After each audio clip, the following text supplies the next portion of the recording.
Here now is retired Lieutenant General Keith Kellogg, former National Security Advisor to Vice President Mike Pence and Fox contributor.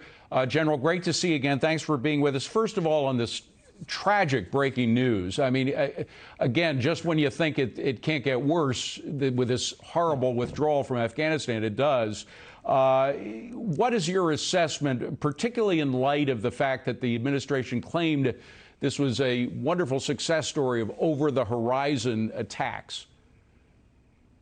Yeah, David, thanks for having me tonight. Look, when you add all of this up together, this is incredibly poor performance, and somebody needs to be held accountable for it. Well, look, let's start at the very beginning of it. So we lose Afghanistan after 20 years of war. That's a loss. The same Taliban government that sits in Kabul is a worse government than we saw 20 years ago. Then we decide to do the evacuation from a civilian airport instead of Bagram that we gave up. We do not push the perimeter out, and ISIS-K comes in and explodes a suicide vest, kills 13 great Americans, and there's probably about 20 over at Walter Reed right now fighting for their lives and multiple amputees over there as well.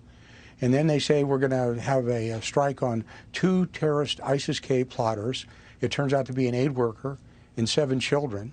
And they said they were tracking it for 8 hours with a device that you can read license plates off of cars. And then we say, well, that's too bad. Nobody's going to be held accountable. That's wrong. Of course somebody should be held accountable. Somebody's responsible for these actions. And I hate to say it, David, but the senior leadership right now, and then it goes all the way up to the commander-in-chief, has really mismanaged this. And it's an incredible debacle of historic proportions. And yet, you know, you'd listen to the administration right after it happened, and they just assumed that they had enough intel to call it a success. Here's Jen Psaki on, I believe this was August 31st, a few days after the strike, bragging about it. Listen. What we've seen over the past week is that our over-the-horizon capacity can work and has worked in going after ISIS targets and killing people who went after our troops. So that's where our resources and our focus is going to be on at this point in time. There she is with a White House emblazoned behind her, coming out with complete bull with totally inadequate information that turned out to be 100% wrong and a national embarrassment.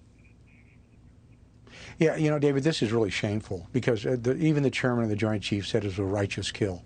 Well, killed an aid worker and 7 kids. This is just, when I said a debacle, I probably understated it. It's wrong.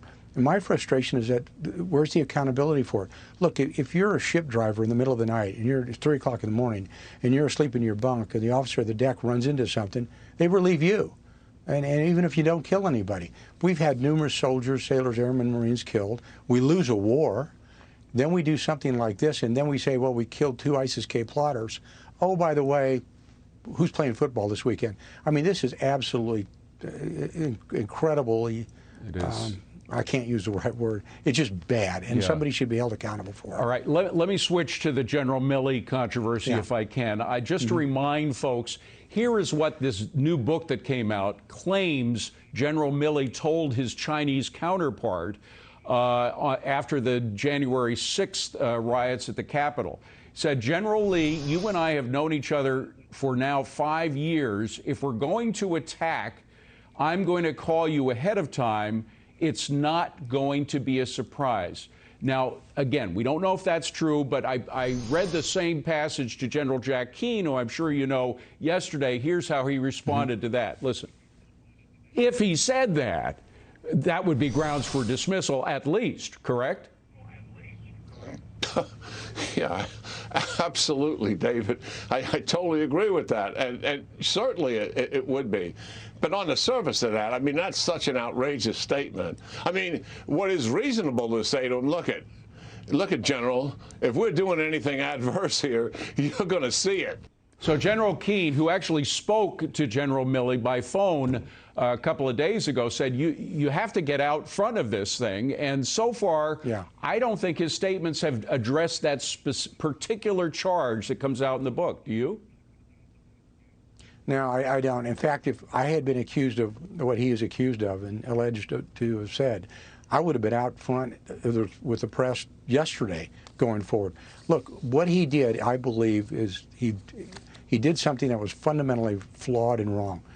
Article 2, Section 2 of the Constitution, there's one commander-in-chief. It's the president. That's it. The role of the chairman of the Joint Chiefs is 3.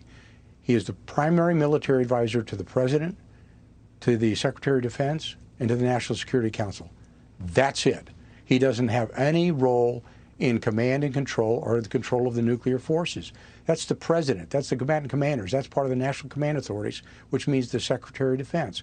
And I hate to say this, David, but I just get the feeling we're not getting the full story, and everybody's kind of backing and filling right now, and too many people are giving him a free pass. I'm not. I think he made a mistake. I think he needs to own it.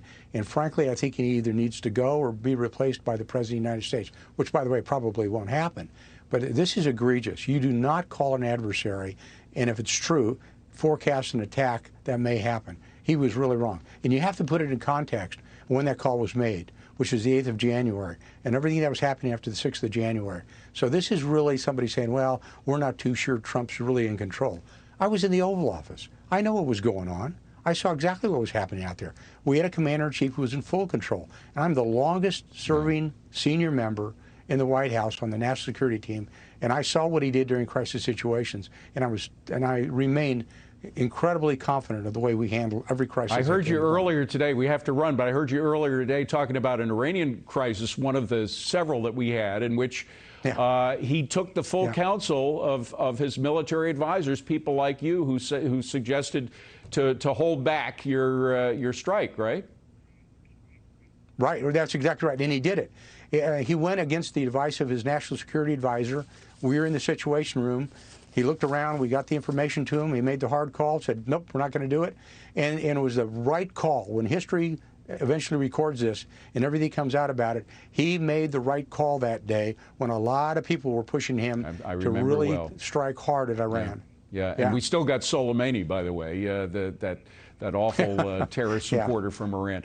All right, General Kellogg, great to see you. Thank you very much for coming in. Appreciate it.